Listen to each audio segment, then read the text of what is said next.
بہلول نے حضرت جنید بغدادی سے پوچھا، شیخ صاحب کھانے کے آداب جانتے ہیں؟ کہنے لگے، بسم اللہ کہنا، اپنے سامنے سے کھانا، لقمہ چھوٹا لینا، سیدھے ہاتھ سے کھانا، خوب چبا کر کھانا، دوسروں کے لقمے پر نظر نہ کرنا، اللہ کا ذکر کرنا، الحمدللہ کہنا، اول و آخر ہاتھ دھونا۔ بہلول نے کہا، لوگوں کے مرشد اور کھانے کے آداب نہیں جانتے؟ اپنے دامن کو جھاڑا اور وہاں سے اٹھ کر آگے چل دیے۔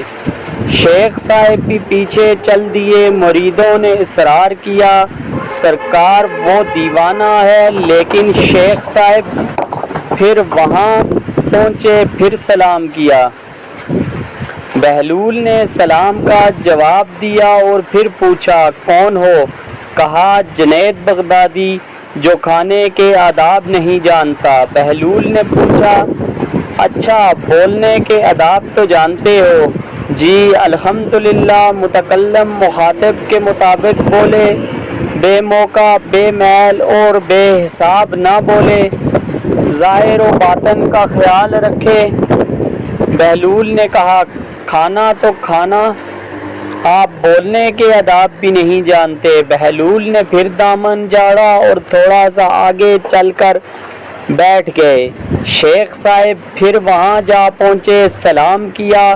بہلول نے سلام کا جواب دیا، پھر وہی سوال کیا، کون ہو؟ شیخ صاحب نے کہا، جنید بغدادی، جو کھانے اور بولنے کے آداب نہیں جانتا۔ بہلول نے، اچھا، سونے کے آداب بھی بتا دیں؟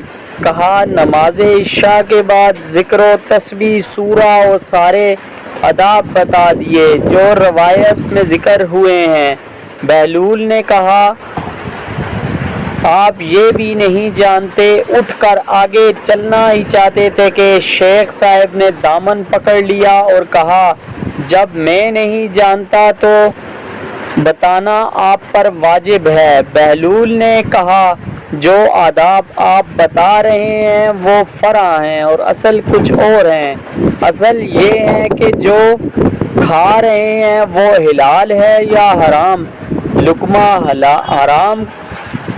حرام کو جتنا بھی آداب سے کھاؤ گے وہ دل میں تاریکی لائے گا، نور و ہدایت نہیں۔ شیخ صاحب نے کہا، جزاک اللہ۔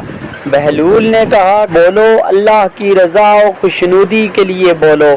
اگر کسی دنیاوی غرض کے لیے بولو گے یا بیہودہ بولو گے تو وہ بالِ جان بن جائے گا۔ سونے میں اصل یہ ہے کہ دیکھو، دل میں کسی مومن یا مسلمان کا بغض لے کر یا حسد و کینہ لے کر تو نہیں سو رہے، دنیا کی محبت، مال و فکر میں تو نہیں سو رہے، کسی کا حق گردن پر لے کر تو نہیں سو رہے۔ جی تو ویورز، میں آپ کا ہوسٹ میران علی وقتاً فوقتاً آپ کے ساتھ اچھی سے اچھی ویڈیو لے کر حاضر ہوتا رہوں گا۔ پوسٹ اچھی لگے تو شیئر کرنے کے بعد پیج کو لائک، آئی ڈی کو فالو اور ہمارے یوٹیوب چینل کو سبسکرائب کرنا ہرگز مت بھولیے گا۔ اپنے چاہنے والوں کا بہت بہت خیال رکھیے گا۔ فی امان اللہ، اللہ حافظ۔